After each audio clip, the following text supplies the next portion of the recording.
Y de ahí nos va a mandar ya para la dermis y de ahí a la epidermis. Muy bien, la patología que vamos nosotros a tratar va a comprender la epidermis, la dermis y en algunos casos las tres capas, la epidermis e inclusive la muscular que estamos viendo, la muscular que estoy indicando y hasta la fascie. La fascie es esto, blanca, la muscular, etcétera. Muy bien, ahora sí ya nos vamos a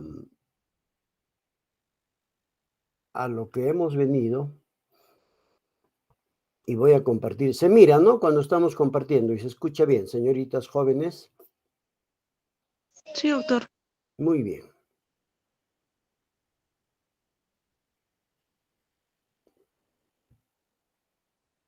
Ahora se mira y se escucha, ¿no? Jóvenes.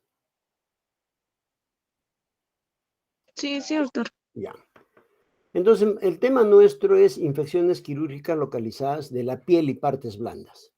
Nosotros hemos podido ir las capas de la piel y como sabemos la piel pues es la barrera entre nuestro medio interno y nuestro medio externo, que es la que nos va a defender de todo lo que esté fuera del organismo. Como nosotros sabemos, las infecciones de la piel y tejidos blandos se dan muy frecuentemente en la práctica diaria de la medicina y pueden ser procesos leves, como también pueden presentarse procesos de una elevada mortalidad. Generalmente cuando uno está en el primer nivel es cuando nos van a venir este tipo de problemas y esta clase, como vamos a ver más adelante, es una de sus objetivos, hacer un diagnóstico rápido para ver si nosotros estamos en la capacidad de tratarla o de lo contrario, tomar todas las providencias y transferir al paciente a un centro prestador de salud de más complejidad. Como habíamos dicho, la piel es pues la principal barrera del organismo, ¿no? Todo proceso que produzca una alteración de la misma favorece el desarrollo de una infección. ¿A qué nos referimos con esto? A que si la piel tiene una pequeña lesión y hay una pequeña pérdida de sustancia o hemos sido inoculados, etcétera, va a darse una reacción del organismo porque está viendo ya, estamos perdiendo ese equilibrio que existe entre nuestro medio interno y nuestro medio externo y las bacterias del exterior ya se pueden introducir en nuestro organismo y producirnos un proceso infeccioso generalizado o localizado. La afección de la piel puede venir en sentido contrario, ¿no? Lo más frecuente es que la bacteria venga de fuera y poco frecuente es que venga de dentro, ¿no? A través de una siembra, la piel y las consecuencias, lesiones de una varicela. Entonces, ¿qué es una infección quirúrgica localizada? Como nosotros vamos a ver más adelante, vamos a describir 5 patologías bien específicas, bien conocidas, unas más leves, otras mortales, pero vamos a tratar de incidir nosotros en lo principal del diagnóstico y lo principal del tratamiento y lo principal del pronóstico. Las infecciones quirúrgicas localizadas de la piel y partes blandas y se forman un conjunto muy amplio de cuadros clínicos con distinto pronóstico que afecta a la piel, anexos cutáneos y tejido celular subcutáneo. Como hemos podido ver en el esquema, por eso les presenté el esquema, no solo es el tejido celular subcutáneo, sino que hemos visto que todito esto está cubierto por una fascia, del músculo, la fascia superficial, debajo el músculo, debajo la fascia profunda. Todas esas capas pueden ser tomadas en estos procesos infecciosos quirúrgicos localizados. Como vamos a ver más adelante, no todos, pero hay algunos que van a tomar todas estas capas y generalmente pues son muy delicados y de altísima mortalidad. ¿Para qué sirve? ¿Cuáles son las competencias de esta clase? Para identificar, como les había dicho, clasificar, esto es lo importante, y diagnosticar una herida quirúrgica localizada de piel y de partes blandas. ¿Para qué vamos a identificar y la vamos a clasificar? Para ver el manejo quirúrgico, ¿no? Hasta que se pueda curar. ¿no? Teniendo en cuenta y tomando nosotros todos los procedimientos quirúrgicos básicos y lo que no vamos a hacer hoy día, pero la bioseguridad de acuerdo al primer nivel de atención. La bioseguridad se trata inclusive en un seminario y aparte de ello también lo hacemos en prácticas. Cuando hablamos de asepsia, antisepsia, tratamos de hablar de la bioseguridad, cómo lavarse las manos, cómo ponerse los guantes, cómo ponerse la ropa quirúrgica, etcétera. Pero eso lo vamos haciendo ya durante las prácticas. ¿Y para qué sirve? Para identificar, ¿no es cierto?, los signos graves de alarma.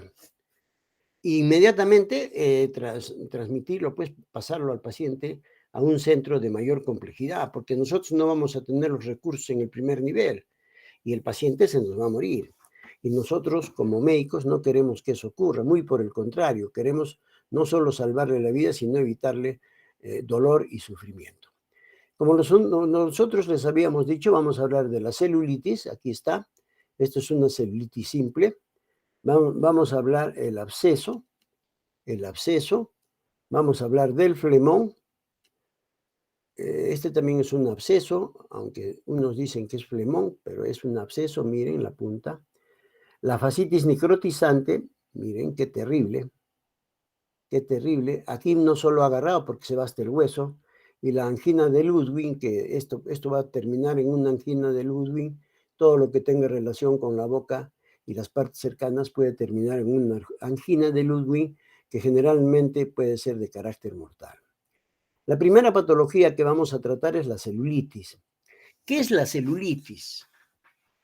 Es una infección aguda y progresiva de la piel que involucra la dermis, miren, o sea, la dermis y tejido subyacente. Se localiza en cualquier parte, pero especialmente en extremidades, más en inferiores que superiores. Eso es lo importante de la celulitis. Entonces, no hemos dicho que es un proceso localizado, no hemos dicho que es un proceso que se va a diseminar. Lo único que hemos dicho es que es una infección aguda progresiva de la piel que involucra a la dermis y tejidos subyacentes y que se localiza generalmente en extremidades. La etiología en su mayor parte, ¿qué es lo que tenemos en el organismo? Estreptococos, 51%, estafilos, 27%.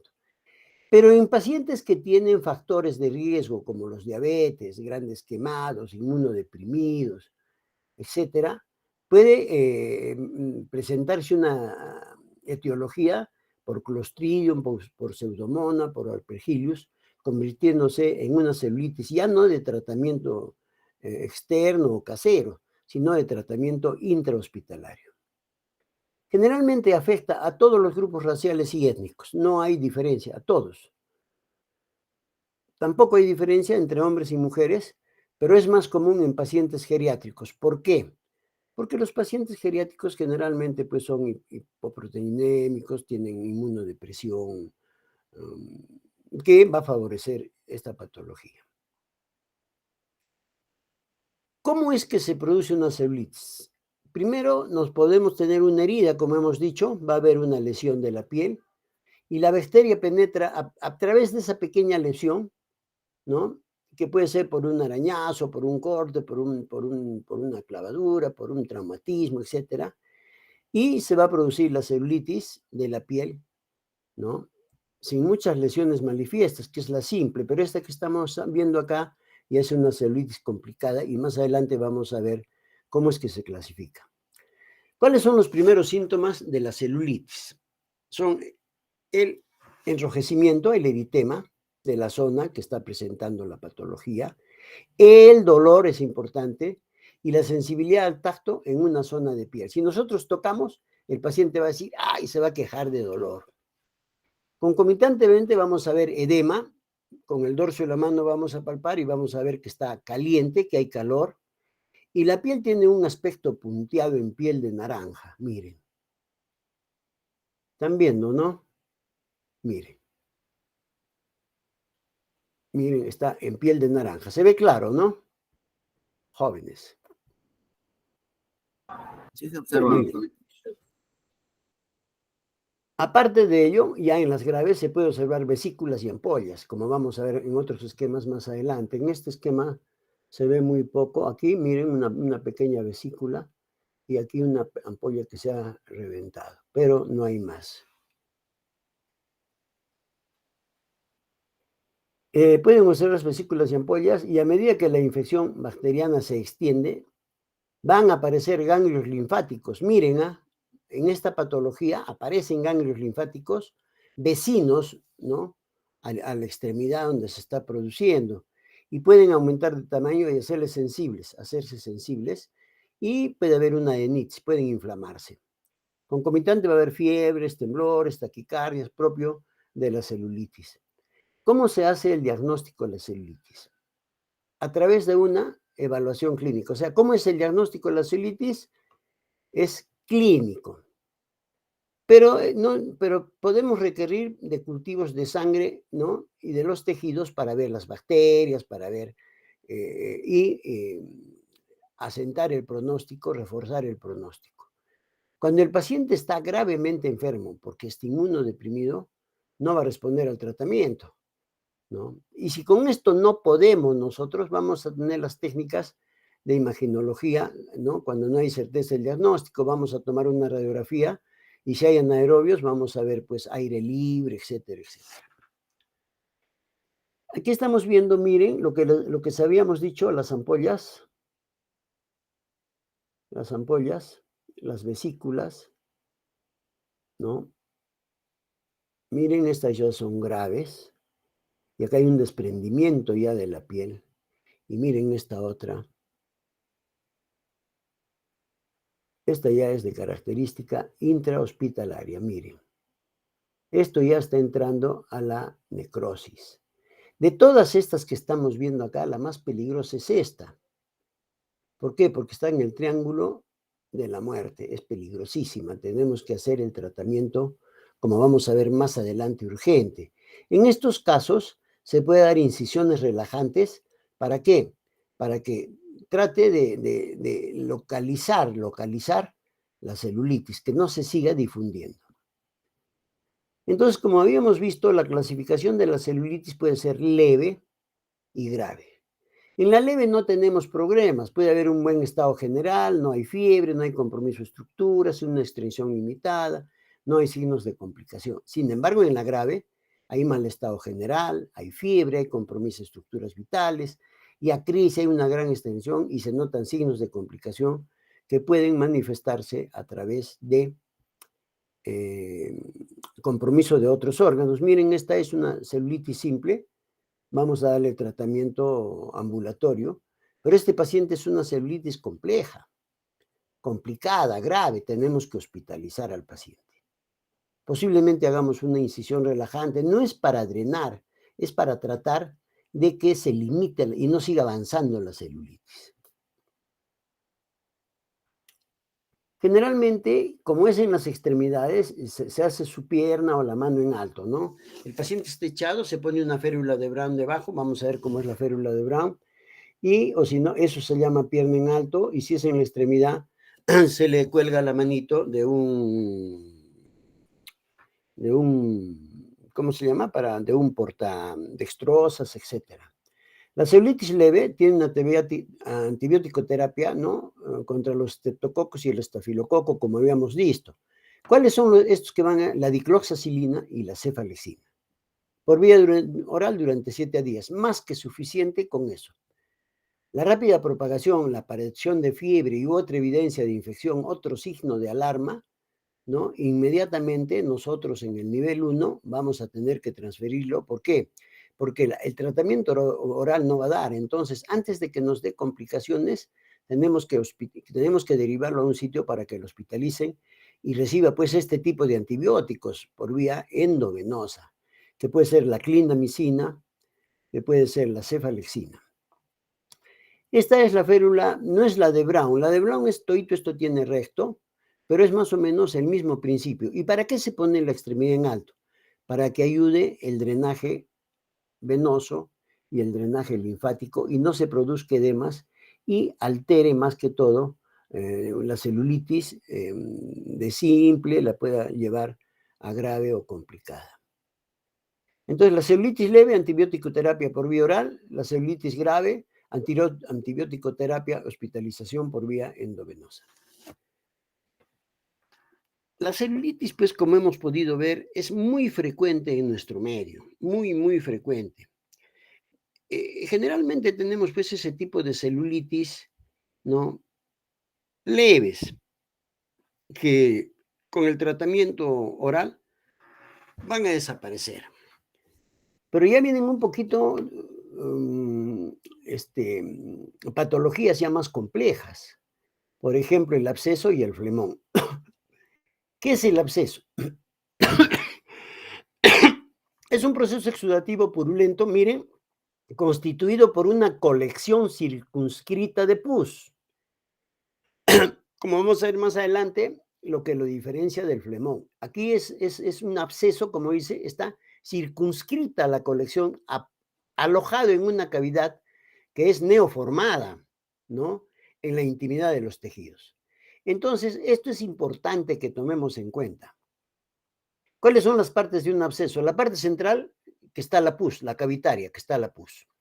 Una membrana, falsa membrana fibroleucocitaria, o sea, los fibrocitos, los fibroblastos, los leucocitos van a formar una membrana, pero no es la que va a definir el absceso, ¿no? Una capa de granulación, que es la que nos va a dar después la curación, y una membrana fibrosa más o menos diferenciada que lo separa de los tejidos sanos. Entonces, ¿cuál es la verdadera membrana? La falsa membrana fibroleucocitaria es la membrana fibrosa más o menos diferenciada que lo separa de los tejidos sanos. Esa es la verdadera membrana del flemón, perdón, del absceso.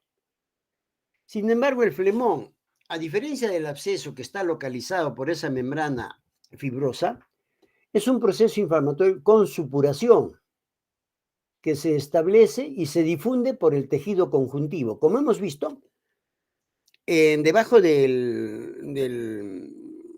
la dermis está el tejido conjuntivo y por ahí se va a ir a todos los órganos. Entonces, por lo tanto, entre el flemón y el absceso, el flemón parece que es un poco más delicado, ¿no? Y va a producir una actividad necrosante sobre las estructuras vecinas. Entonces, esta es una patología muy, muy maligna. Se diferencia el absceso por su rapidez de difusión. No tiene, pues, membranas. Por su mayor repercusión sobre el estado general. Por supuesto, se va a ir a otros órganos y nos va a comprometer el estado general. Y como la celulitis está favorecida por la diabetes, ¿no?, y la inmunosupresión, etcétera, la edad, obesidad, etcétera. Algunas veces por los tejidos laxos con numerosos intersticios, como el tejido celular en el cuello, en el antebrazo, y en el perine se van a difundir con más rapidez. Entonces, el flemón viene a ser el ejemplo típico de las infecciones alternativas necrotizantes. ¿Por qué? Porque aparte que se va a difundir en las estructuras vecinas, va a producir esa necrosis, ¿no? Y es una enfermedad exudativa y supurada, sin la menor tendencia al bloqueo. Entonces, cuando nosotros decimos la diferencia entre el flemón y el absceso, es que el flemón está limitado, es una pus que está dentro de una formación neoformada que tiene capas, y la capa que lo va a diferenciar es la fibrinosa. La forma más común de infección en absceso y flemón, ¿qué es? El estafilococo, pero el aureus. El aureus, miren aquí, ¿qué estafilococo era? Si lo recuerdan. ¿Qué estafilococo era? ¿Lo recuerdan, jóvenes? Para que no lo vayamos a confundir.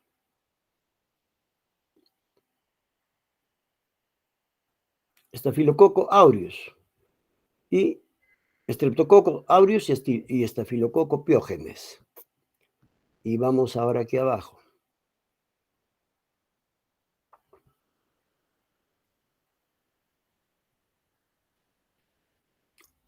Estafilococo aureus, no Streptococo aureus. Y menos común el estafilococo. Puede dar el neumococo y anaerobios, tuberculosis, micosis, etc. ¿Y cómo es que pueden ingresar al tejido? ¿No? Una implantación directa, como dijimos, un traumatismo, una herida, etcétera, y pueden penetrar, ya lo contaminan y se va a diseminar, no se va a localizar.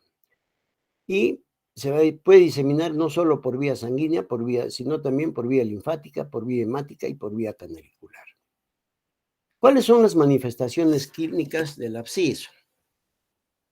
Entonces entramos la tetrada de Celso, 4 signos cardinales: tumor, dolor, rubor y calor. El tumor, la tumefacción localizada; el dolor, sensible espontáneamente; el rubor, la coloración rojiza de la piel; y el aumento de temperatura local. ¿Cuáles son las manifestaciones del absceso? Vamos a ver que son del flemón. La piel es surcada por trayectos de linfangitis. Hemos dicho que puede haber reacción linfática, porque hay reacción. Líneas rojas dispuestas en amplias mallas. Numerosos flictemas, ampollas, serosidad, ¿no? El tejido celular subcutáneo está alterado, o sea, está comprometido, no está sano. Y se observan edema muy rico en fibrina. Vamos a ver ahí restos de fibrina y una infiltración difusa de piel cuando nosotros tratamos de ver si es un absceso, y nos damos con la ingrata sorpresa de que se trata de un flemón. Y miren, produce esfacelo, músculos y aponeurosis. ¿Cómo se diagnostican estas patologías? A través de la historia clínica y pruebas analíticas y pruebas de imagen. Miren, la historia clínica es básico. Aquí tenemos el flemón. Miren ese brillo y miren como que se quiere reventar. Si donde está la flecha nosotros apretamos, vamos a sentir una renitencia, o sea, que apretamos y como que de abajo nos están empujando. Y en la zona que hay mayor, eso se llama fluctuación. En la zona que hay mayor fluctuación, se hace la incisión para drenar el absceso. Nosotros no vamos a drenar aquí, en la zona de mayor fluctuación, o sea, uno aprieta y donde hay mayor renitencia es la mayor fluctuación, y es ahí donde uno hace el corte, amplía y drena, y lava, drena y da sus antibióticos. ¿Cuál es el tratamiento entonces del absceso y del flemón? Del absceso, lo primerito es el drenaje quirúrgico, como hemos visto. ¿Bajo qué? Bajo todas las pruebas de asepsia, antisepsia, seguridad, etc. Antibiótico terapia, antiinflamatorios. El flemón, miren, es fundamentalmente antibióticos. Aquí no hay que drenaje quirúrgico. El tratamiento de flemón es fundamentalmente antibióticos. Una vez que hemos pasado estas dos patologías, nosotros vamos a ver la angina de Ludwig. Acá entra en discusión porque la angina de Ludwig es una angina que se produce en el cuello. El origen generalmente es dentro de la cavidad bucal.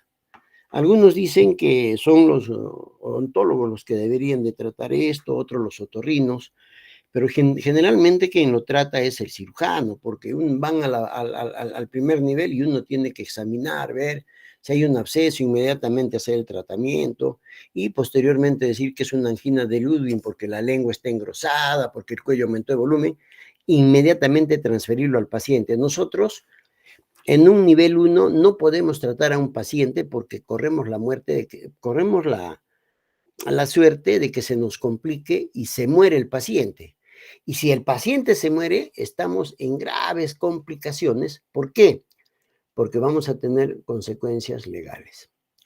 Aquí estamos viendo, miren, las fosas nasales,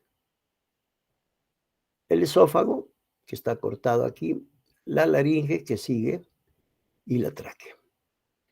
La angina de Ludwig es una patología de origen infeccioso que afecta principalmente, hemos dicho, la orofaringe, provocando edema en la parte alta del cuello, como vamos a ver más adelante, progresando hacia la vía aérea. Entonces, este edema puede comprimir la tráquea y nos puede producir la falta de pasaje de oxígeno, la insuficiencia respiratoria y hasta la muerte. Nos puede producir. Entonces, por eso es que nosotros tenemos que ser muy cuidadosos. Generalmente, cuando vemos que un paciente empieza con estos síntomas, generalmente es de origen polimicrobiano, estreptococo y estafilo. No tenemos otra cosa.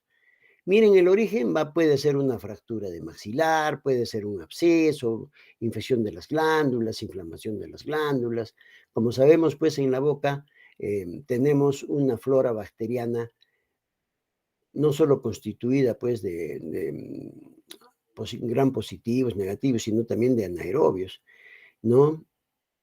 Y como el Streptococcus mutans, miren, malogra los dientes, o sea que son tan poderosos que se pueden producir la carie de los dientes. Entonces, las enfermedades, dice, la enfermedad comienza habitualmente con un absceso alveolar. Es habitualmente, como hemos visto más adelante, hemos visto un absceso alveolar. Acá está, como hemos visto, un absceso alveolar. Habitualmente, cualquier patología en la boca, cualquier patología en la cavidad oral, en un absceso diseminado de origen odontogénico. Esta nos da el 40%, al 60% del origen de la angina de Ludwig. Se ha resolvido también con una fractura en mandíbula, pero fractura abierta, con un problema de glándulas submaxilares, sublinguales, ¿no? Cialodenitis, laceraciones de tejidos blancos dentro de la boca, heridas del piso de la boca, infecciones orales secundarias. Otras fuentes de infección pueden venir por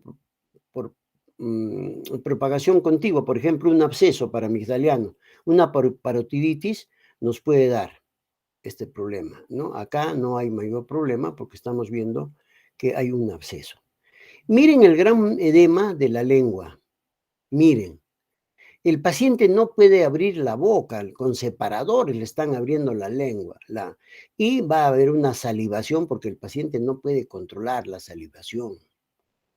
Esto es peligroso, porque el paciente no puede ni abrir ni hablar, toda la patología va a bloquear las funciones de la cavidad bucal.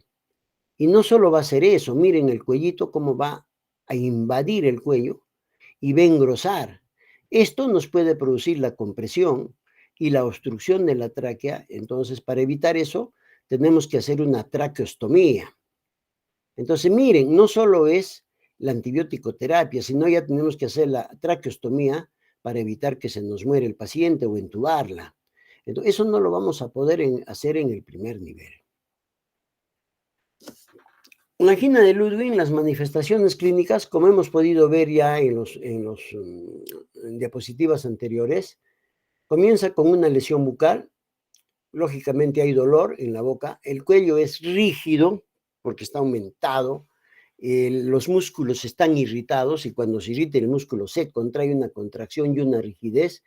Esto que decimos el babeo porque no controla la salivación, no puede comer pues hay disfagia, la voz no puede hablar tampoco, hay incapacidad absoluta de hablar porque la lengua está pues ocupando, 3 veces va a crecer la lengua. El edema y tumefacción aumentan con rapidez. La lengua puede aumentar hasta 3 o 4 veces su tamaño. Imagínense, se la va a ocupar pues toda la cavidad. Puede no haber fluctuación, puede no haber en el absceso, no vamos a encontrar la fluctuación que les decía, pero hay enrojecimiento de la piel, ¿no es cierto?, que a veces aparece tardíamente. Los síntomas generales, ¿no?, pueden ser intensos, como hemos podido ver. Ocurre el edema de glotis, la obstrucción respiratoria, la bronconeumonía, y esto es importante, no hay linfoadenopatías. Esto es importante, no hay linfoadenopatías, a diferencia del anterior que sí había hasta una adenitis. Tengamos bien en cuenta esto porque esto nos va a palpamos, no hay ganglios, no hay linfadenopatías, entonces vamos, pucha, estamos frente a una angina de Ludwig. Miren cómo la lengua ha aumentado su volumen, todo lo está comprimiendo, este es el maxilar que está cortado, ¿no? ¿Cómo se basa el diagnóstico? Miren, el cuello está aumentado, dice, el diagnóstico se basa primordialmente, todo es en datos clínicos confirmados, excepto como vamos a ver, ¿cómo se llama? La fascitis necrotizante.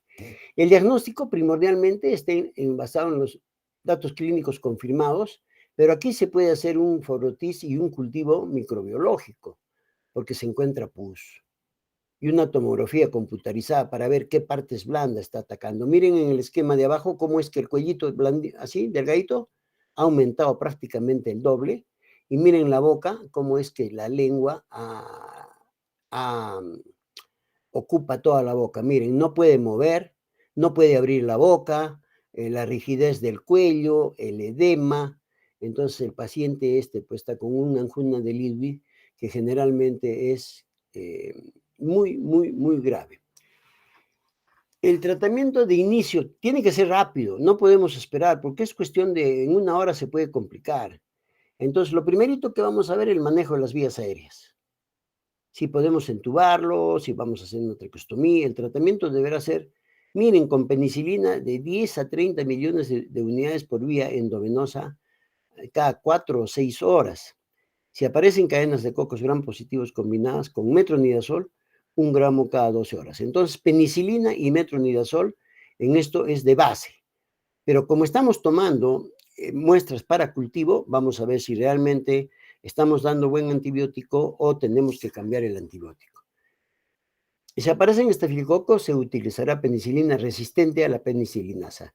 También se puede recomendar clindamicina en vez del metronidazol. La descompresión quirúrgica es base. Hay que descomprimir el absceso. Y la traqueostomía puede salvar la vida si los antibióticos no tienen una respuesta rápida favorable. Entonces, en el primer nivel, si nosotros tenemos un paciente con la enfermedad de Ludwig o la angina de Ludwig, lo primerito que tenemos que pensar ya es en darle los antibióticos en estas cantidades y transferir al paciente, tenga buen resultado o mal resultado el antibiótico. ¿Por qué?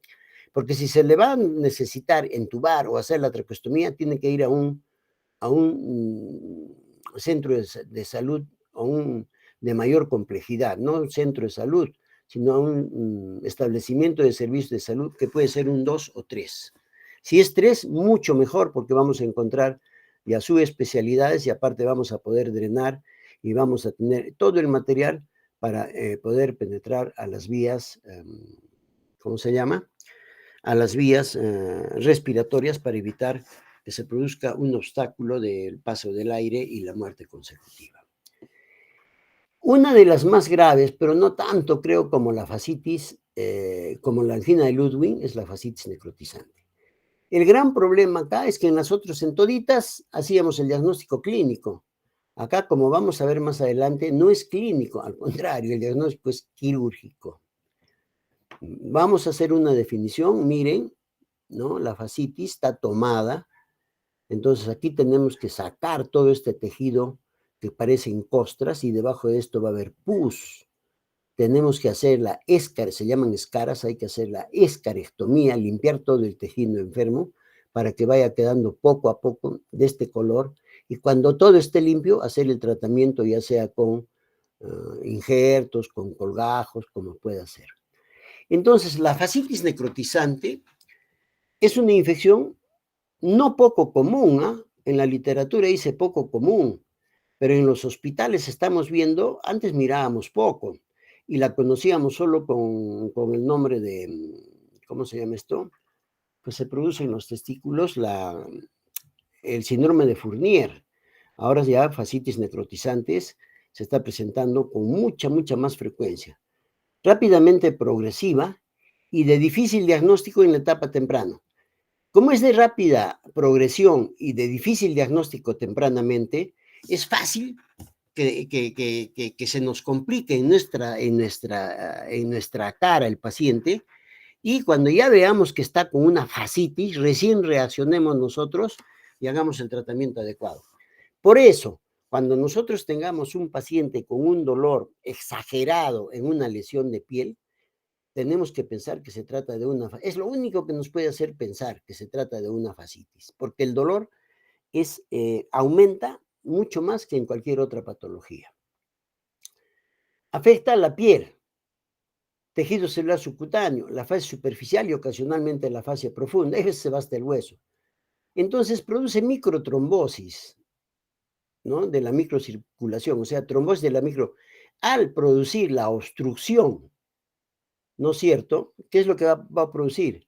La necrosis como consecuencia y la toxicidad sistémica. Porque si hay tejido muerto, va a haber disparo de los trombos sépticos y nos va a dar una toxicidad sistémica. Por eso es que es grave. Por eso que rápidamente compromete órganos y rápidamente suelen hacer estos pacientes problemas de sepsis, sin que tengan enfermedades concomitantes. Pacientes jóvenes pueden hacer estas complicaciones.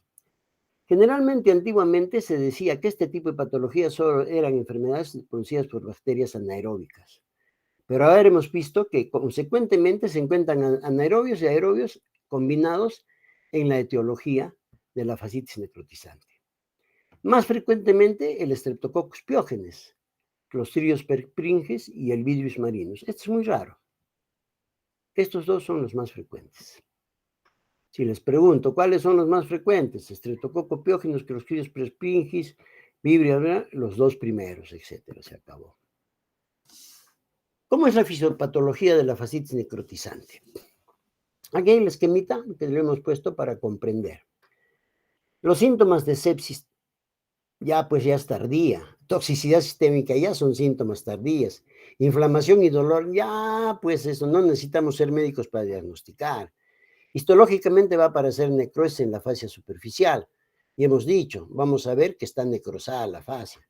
La infiltración de la fascia superficial, ¿no? Y la dermis profunda por polimorfos nucleares, todo eso es en laboratorio. Trombosis de los microvasos, estas cosas no las vamos a ver, pero se pueden hacer el diagnóstico así en laboratorio. Destrucción y liquefacción de la grasa y proliferación bacteriana. La forma polimicrobiana ataca con más frecuencia a los inmunocomprometidos y la monomicrobiana es rara en personas sanas que refieren un trauma simple. ¿Cuáles son las manifestaciones clínicas de una fascitis necrotizante? Al inicio de la enfermedad, los únicos signos pueden ser dolor, miren, dolor intenso, miren, y fiebre. Es un dolor que ya tiene que hacernos que sospechar que no es ni una celulitis, ni un absceso, ni un flemón, ni nada de esto. El dolor es intenso y puede haber fiebre desde el inicio, ¿no? Y un eritema, un enrojecimiento. El color no es pues rojizo, es púrpureo, o sea, así, medio, ¿cómo se llama? Esos signos premortem, así. Y a las 72 horas, la piel está brillante, ya está ya necrosada la piel con líquido serohemático. Sin tratamiento, la necrosis avanza.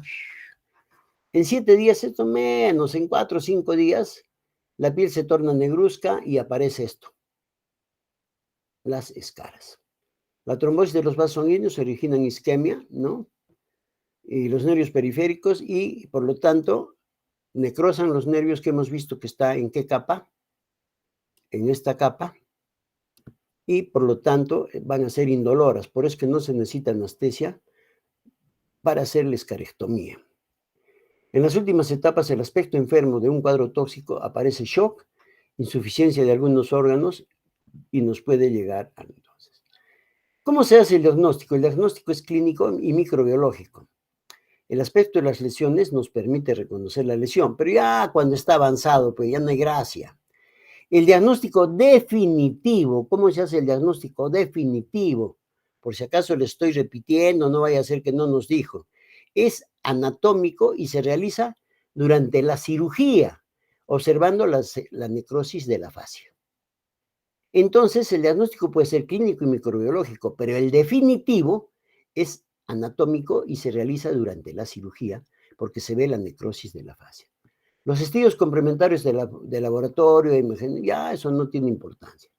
Miren cómo la fascitis necrotizante en un ratito se la ha comido todito y no solo nos ha dejado músculos. No hay piel, no hay fascia, solo hay un poquito de músculo contaminado y todito, miren, solo en los deditos tiene piel. y tenemos que limpiar todo esto. Felizmente no hay alteración de los grandes vasos, sino de la microcirculación. Entonces podemos nosotros limpiar y hacer los injertos correspondientes para la cura del paciente. Pero eso significa un estadio largo dentro de la hospitalización. Entonces, ¿cuál es el tratamiento? Si nosotros tenemos un dolor exagerado, rápidamente fiebre, el color no es un rojo, sino un violáceo, premortem, etcétera, inmediatamente pues tenemos que hacer una estabilización precoz y si es que hay hipotensión, porque ya está dándonos alteraciones. Entonces, miren, la cirugía de debridamiento agresivo del tejido necrótico de urgencia. Repitiendo, como les digo, no se puede hacer el debridamiento en una sola vez hasta que se controle la infección y hasta que haya la presencia del tejido de granulación y esté limpio. La antibiótico terapia pues tiene que ser inicial. Antes nosotros le damos el antibiótico, inmediatamente lo llevamos a debridar el tejido. Como vamos a ver, la debridación más común la hacemos la quirúrgica, pero hay muchos otros tipos de debridación. En estos casos, no podemos darnos el lujo de hacer una derivación con larvas, ¿no? Una derivación biológica, una enzimática, no, tenemos que meter el bisturí, sacarlo, empieza a sangrar, a doler, inmediatamente lo dejamos, al día siguiente empezamos a sacar nuevamente. Es la única oportunidad de localizar, vencer y localizar para poder hacer un tratamiento definitivo. El antibiótico inicial es el ceftriaxone, 4 gramos cada 24 horas, más ciprofloxacina, más metronidazol, miren. O sea, la ciprometro y ceftriaxone. Este es 4 gramos cada 24 horas. Esa es una combinación de antibióticos bastante fuerte. Si nosotros vencemos rápidamente la enfermedad, no vamos a llegar a la amputación del miembro si es necesaria. En un 20% de los casos, cuando la infección ha sido fulminante. O sea, es tan rápida, tan fulminante que no nos da tiempo. Entonces vamos a llegar a la infección, ¿no? Pero generalmente si se respeta el sistema circulatorio y el sistema nervioso, los nervios y los vasos, se puede respetar porque todavía hay posibilidades de que podamos nosotros hacer colgajos y salvar la extremidad. Esto ya lo hacemos no solo los cirujanos, lo hacemos junto con el cirujano plástico para que vea, ¿no? Miren cómo la fascitis necrotizante se ha llevado todito hasta las encías y esto el cirujano lo resuelve y queda muy, en la siguiente foto que ya está resuelto, no la tengo aquí o de repente está más abajo, creo que no. Vamos a ver, para limpiar todo esto y hacer el tratamiento definitivo, los colgajos, vamos a ver cómo es que rapidísimamente, miren, se va hasta los dientes, que nada respeta. Miren las extremidades, empieza así, al día siguiente y después ya no hay nada ya.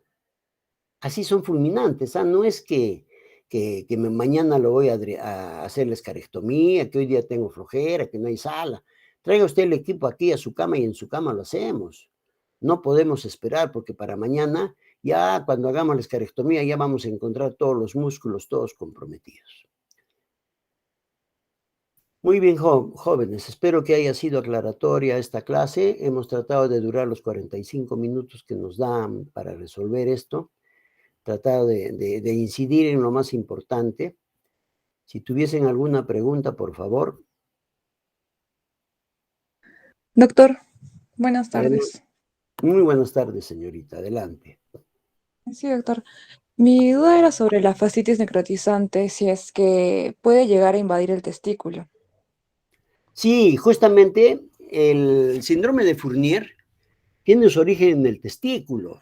Por eso se decía, en el inicio se decía que el síndrome de Fournier no se daba en las mujeres, porque su origen era en el escroto.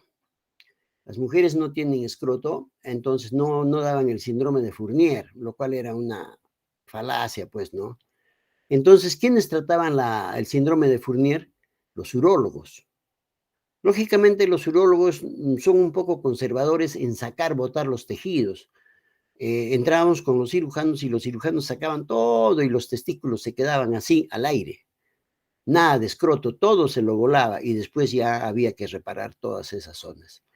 Entonces, en un momento se llamó síndrome de Fournier y posteriormente fascitis necrotizante. Cuando tiene su origen, uno puede poner también en la historia clínica síndrome de Fournier. Muy bien, no sé si esté resuelta esa su pregunta o si tuviesen otra pregunta, por Gracias, doctor.